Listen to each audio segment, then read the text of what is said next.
Hi, I'm Liyuan. Welcome to episode 13 of my DenmarkTV.com. Today I have a good news. Katie's back. Hi guys. Hi Katie. Did you have a nice vacation? It was fantastic. I had a little accident involving a mountain and my ankle, but otherwise I'm okay. I'm sorry to hear that. So I guess there's no jumping on and off bike for you today. Not today, but we are going to look at living expenses in Denmark. We'll also pop down to the University of Copenhagen. We'll check out the latest city attraction, which is big and round, and we'll have a relaxing drink in the sunshine. You know, Liyuan, sometimes this job is really tough. I agree. But first, did you know that Denmark is extremely popular with tourists and is the second most visited country in Scandinavia after Sweden, with more than 5 million people coming each year? Last week we mentioned Denmark is the most expensive country here in the EU.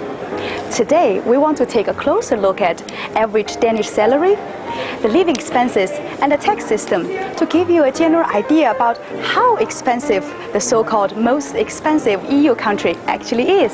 As you might know, Denmark has an extensive welfare system. This is supported by a unique and complicated tax system. Everyone who works here in Denmark has to pay half their salary as tax. And the higher your salary is, the higher proportion you have to pay. For example, if someone earns 30,000 Danish kroner every month, which is around 4,000 euros, at the end of the month, he might only receive 2,000 euro in hand. By the way, tax in Danish is skat, which also means darling. But I don't know if this is how most people feel about paying tax here in Denmark. So last week, Liyuan, you touched on the topic of drinking culture in Denmark, and Sabine, you kindly agreed to come along this week and give us a Danish perspective. So to a foreigner when they first come here, it may seem like Danes drink a lot. Would you think that's true? Yes.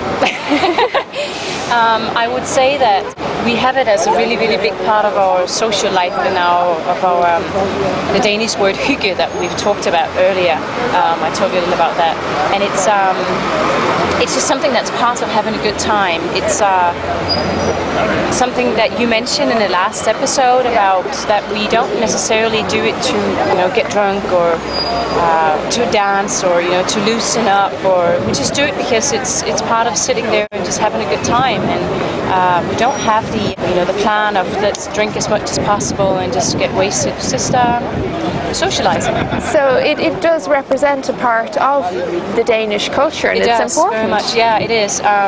I also find it very normal that when I come to a place and you're offered something to drink, especially if it's on a weekend or you meet in the park, and they offer you a beer, and if you say no, I'll just have water or soda, they often look at you like, hey, what's up with you? You need to have a beer.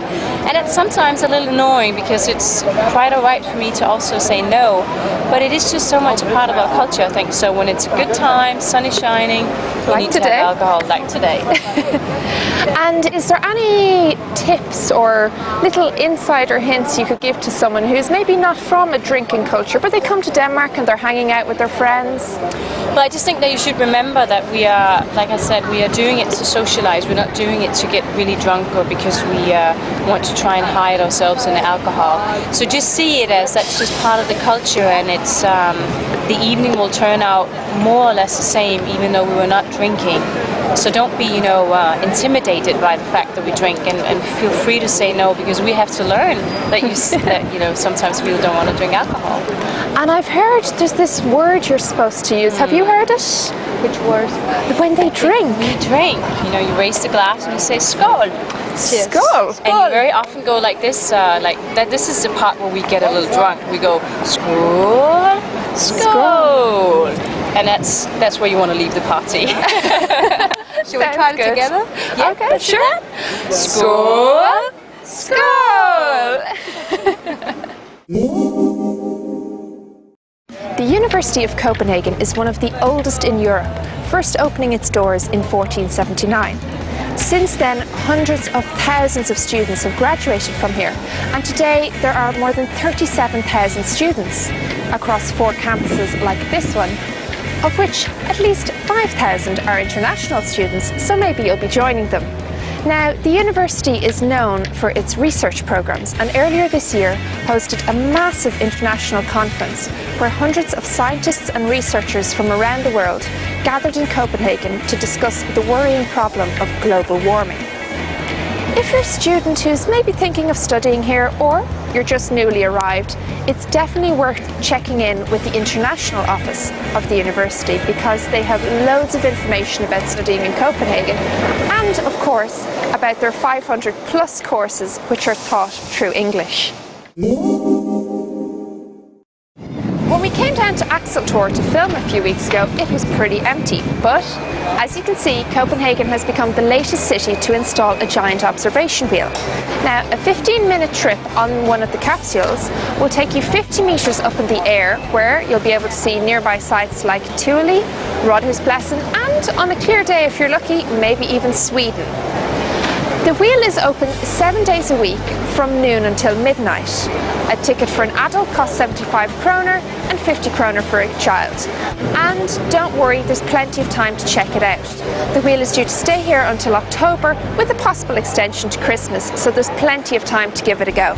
That's it for this week, but join us again next week when we'll be revisiting Danish design in the form of Bang & Olufsen, and also getting back to your all-important questions, which you've been great in getting in touch with us. In the meantime, feel free to check out our website mydenmarktv.com, where you can subscribe to the show, share your favourite episode with your friends and family, and please feel free to comment. Is there something you like about the episode? Did you learn something from it? We love to hear from you. Until then, bye.